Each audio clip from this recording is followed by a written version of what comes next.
cannot help but notice that you seem a bit nervous. I take it this is your first time? Embarking on a flight like this, that is.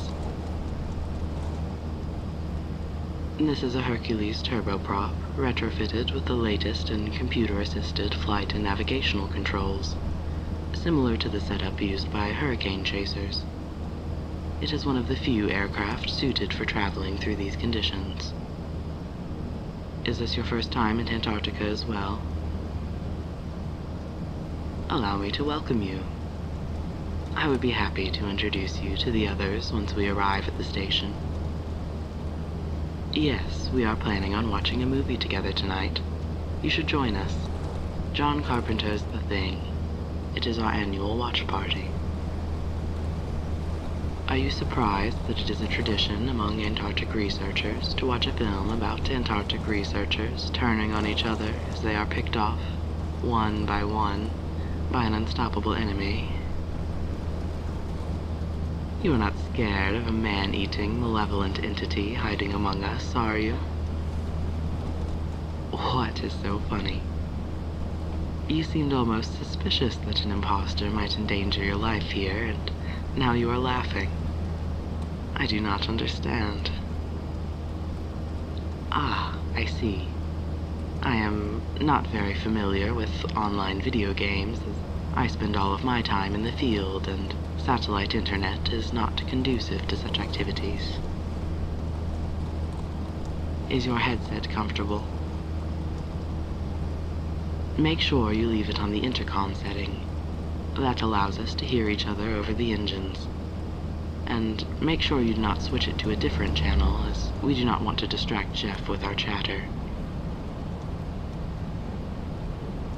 Ah, right.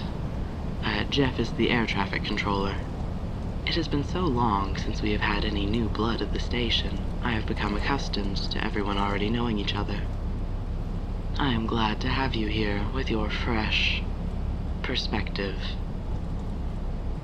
The others are tired of discussing my research. In fact, just the other day, one of my colleagues described our conversation as draining. We have a bit of bad blood between us. But yes, I am a researcher as well as a pilot. What is the term? A real Renaissance Jack. I suppose you could say that the grind never stops. It is simply the lifestyle I prefer. I am at the Antarctic research stations from March to October, and then I travel to the Arctic research stations from October to March. No, I have not seen the sun in many years. I do not miss it. I have a condition which makes me especially sensitive to sunlight. So, I have studied nocturnal animals for my entire career. Due to this, I naturally follow a nocturnal schedule myself. Yes, I research their vocalizations. There is much to be learned from beasts, the children of the night, what music they make. Ah, you caught my reference. I consider myself a bit of a cinema buff. I am particularly interested in the macabre. So, how far along in your studies are you? Master's student, PhD, postdoc? Ah, an MD. Well, it is a pleasure to make your acquaintance, Doctor. I was unaware that we would be adding another research physician to our ranks this winter.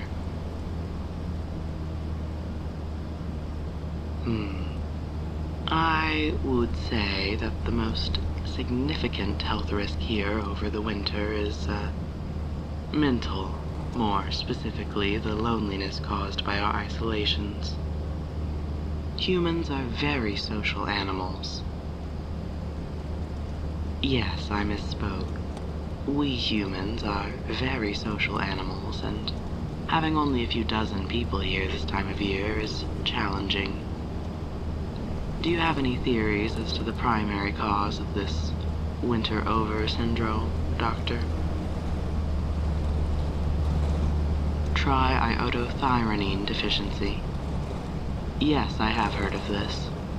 Polar T3 syndrome, I believe. The symptoms are forgetfulness, cognitive impairment, mood disturbances, and extreme cases a fugue state, yes. The Antarctic stare. I have witnessed it, but not experienced it firsthand, thankfully. But I have gone on enough about myself. Please tell me, what brings you to Antarctica?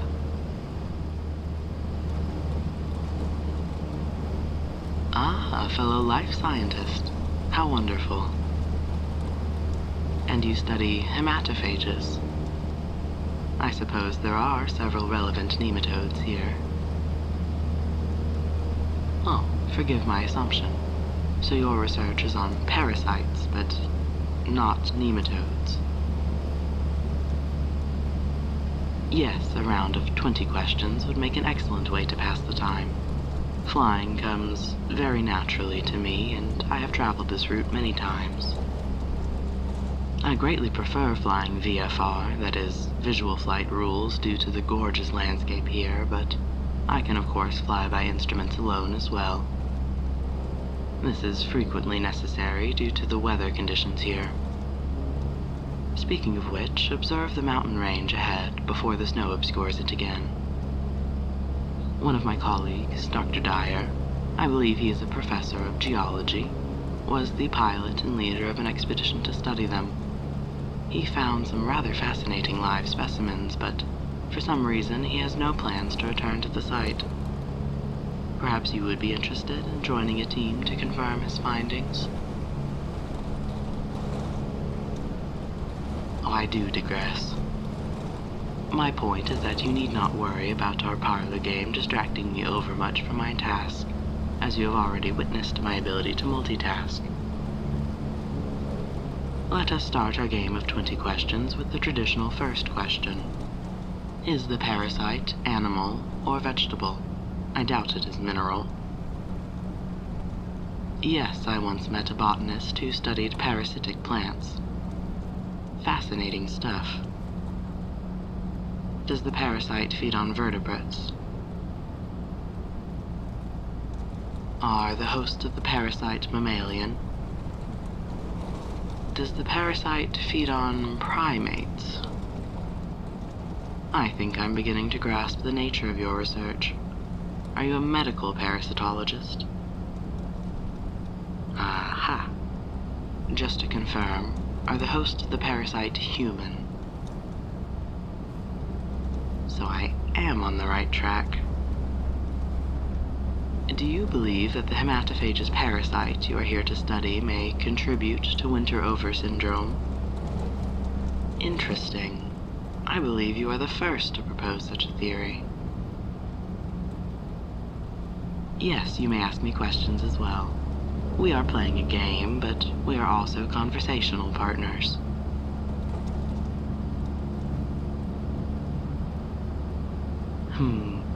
This is not necessarily my area of expertise, but in my opinion, I would describe your hypothesis as improbable, but not impossible. Do your colleagues, how should I say this, respect your idea? Take it into serious consideration? I see. Yes, I find myself struggling to relate to my fellow researchers as well. My focus on my work is all-consuming.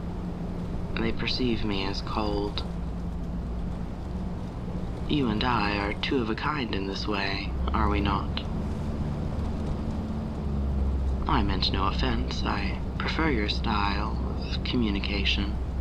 I am simply glad that we have found each other here, underneath the world.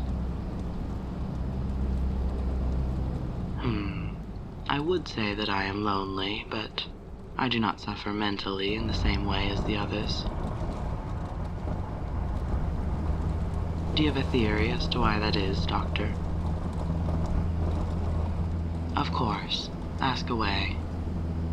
But first, will you let me know if I make you uncomfortable in any way? I have been starved for intimacy and may attempt to advance our social relationship faster than you prefer. Thank you, Doctor. No, I never drink wine. In fact, I try to avoid alcohol entirely. Unfortunately, alcoholism is rampant here in Antarctica, so that is not always possible. Are you a drinker? I see. I will keep that in mind. I would not consider myself to be an argumentative person. I avoid engaging in disagreements about things like chess or the endings of books, especially if it results in wasteful spilling of blood. Would you say that you are knowledgeable about the history of such events here? Of course, I understand that the uniquely international and frequently paramilitary nature of the stations can make accessing these reports challenging. I would gladly discuss the incidents I have witnessed if it would aid your research. No, I do not suffer from anemia. I have an abundance of healthy red blood cells and hemoglobin. Is that a prevalent health problem among Antarctic researchers? Interesting. My personal health data is not included in those anonymized studies because my rare condition makes me somewhat averse to unnecessary examinations. Yes, you could say that I am uninterested in being a lab rat or guinea pig. I have been poked and prodded enough for one lifetime. Perhaps we should discuss the more basic pleasantries. Where are you from? Ah, I have heard of the particularly delectable sweets from that region. I myself hail from Tucson, Arizona, as I'm sure you have noticed from my accent. Really? You did not notice? I suppose my sire does hail from the old country, which may have impacted my accent while I was young. Yes, I use that term instead of a more familiar one because we are not close. I consider our relationship to be more biological than familial. Are you close with your family? I see. It can be difficult to share core parts of your being with someone who is otherwise drastically different from you. My sire passed his rare condition on to me, so we can relate to each other in that way, but our similarities largely end there.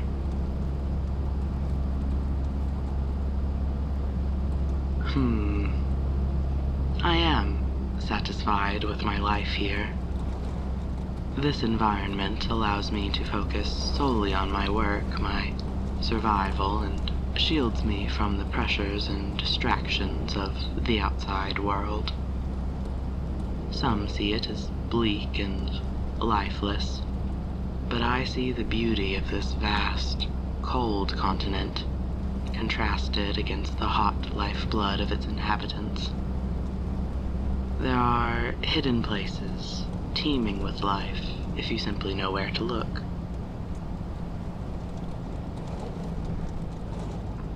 I suppose I should use my last 3 questions to ask about your parasite, as I am no closer to naming it.